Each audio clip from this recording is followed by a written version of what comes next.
25 years old. My brother got killed when he was 25 years old, working at work, doing his job. Unnecessary. Assault rifle. This motherfucker had an AK in his car. For what?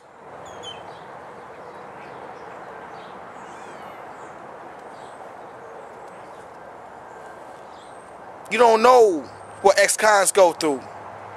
We go through so much. Itself is a punishment, a reprimand for our actions in the past that landed us in prison anyway, yes.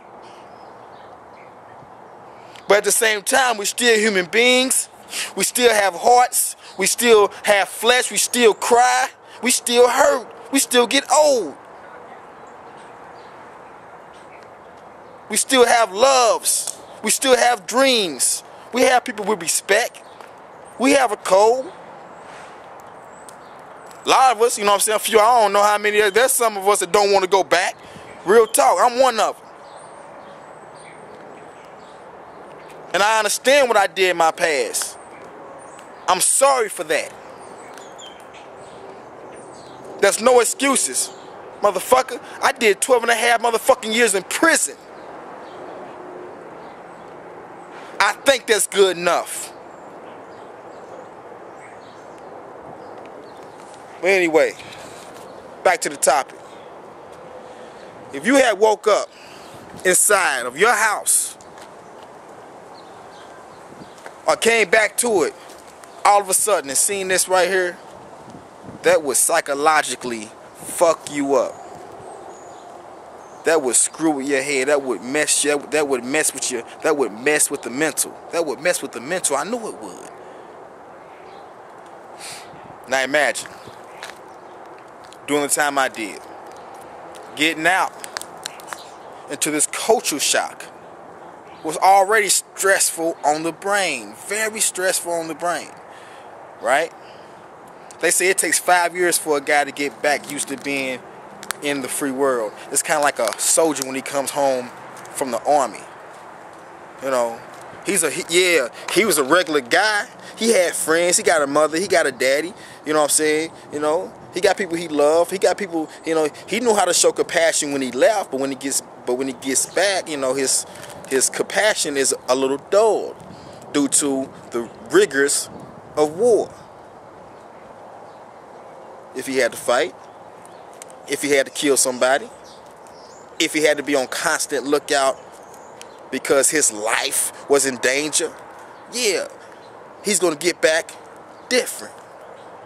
He's going to get back stressed, a little psychologically scarred. Same thing with ex-cons. We get out and we come from a hell of a situation. We had to look out for ourselves. We had to make sure we was okay up in that motherfucker by any means necessary. For those of us, you know what I'm saying, that, you know, cared about themselves, that had enough sense to, you know, believe in the first law of self-preservation.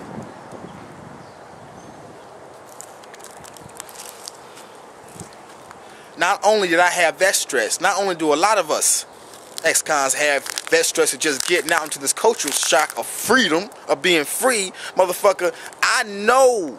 You want to know who understands slavery? That's why a lot of these motherfuckers done forget how to struggle.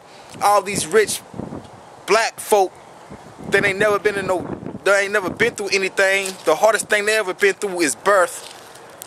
You know what I'm saying? Or as far as financially, the hardest thing they ever been through is trying to, you know what I'm saying, decide what house they want to buy. You know what I'm saying? And this particular house is going to be more taxes, but this is more expensive because of the part of town it's in. That's really the only struggle they've had. A lot of people done had. And you wonder why the civil rights movement done dropped off. Because motherfuckers got money. They done forgot what it's like to be a slave. But check this out. Ex-cons know what it's like to be a slave. Don't let anybody tell you different. Prison is modern day slavery. Modern day slavery. That's what it is. Do I agree with it? I believe there are some motherfuckers that deserve to be locked up. Yes. I do believe that. Lock motherfuckers up if they rape babies. Nah, matter of fact, I wish there was a different type of law for motherfuckers that rape babies. You know what I'm saying? For rapists in general. You know what I'm saying? Do something, you know what I'm saying? Have a special law. You know what I'm saying? Make them motherfucking sit on a wooden stick. You know what I'm saying? Something. Don't kill them though. Make them feel that shit though. You know what I'm saying? Because that's a special type of crime. You know, and they didn't fare that well in prison. Let you know that right now. But back to the topic. I believe in locking people up if they trip.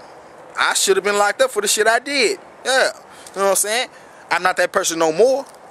And I think I paid my dues for doing what I did back then when I was who I was that did those things. But at the same time, this is still an important subject to the community, to society, to America, because we still getting out. We still getting out. Recidivism is something like up in the 80s percent wise. I mean, man, like 85%. I mean, most people that get out of prison is gonna go back at least once. I went back. You know what I'm saying? I didn't break a law. You know, I violated parole. I got the hell up out of Missouri. I got the hell up out of misery. You know what I'm saying? That was in my nature. My nature told me to get away from Missouri, excuse me.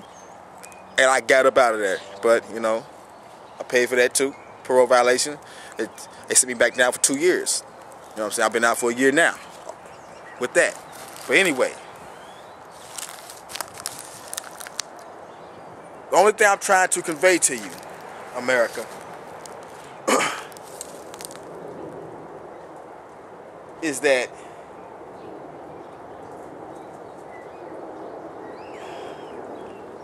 everybody does wrong. You do wrong. You done did something wrong before. Hold on, me. Yeah, you too, and you, especially you. Y'all done did something wrong before. Might have got caught, might have didn't have got caught. I know you at least got a spanking. You done something wrong. What happened when your parents give you that spanking back in the day? I'm gonna go ahead and equate it down to what everybody can understand. I know everybody can understand getting a spanking because I got spankings. Didn't work, but I still got spankings. What happened when you got a spanking? I tell you what happened. Your parents put you in your room, or you sat down somewhere. You went somewhere and you cried, and then after you cried, you were supposed to learn your lesson, and your parents took you for learning your lesson and start showing you love again. Because the purpose of punishment is not to totally annihilate, not to totally destroy, not to have a motherfucker at a disadvantage for 24 hours a fucking day, 7 days a week, 12 months a year. That wasn't the purpose. The purpose was to correct your behavior, so you might not do that again, so that you might not be punished again. That's not only a law that we learn as children, that's also the spiritual law that God teaches in the Bible. And that's also supposedly the law that we practice here in this United States of America.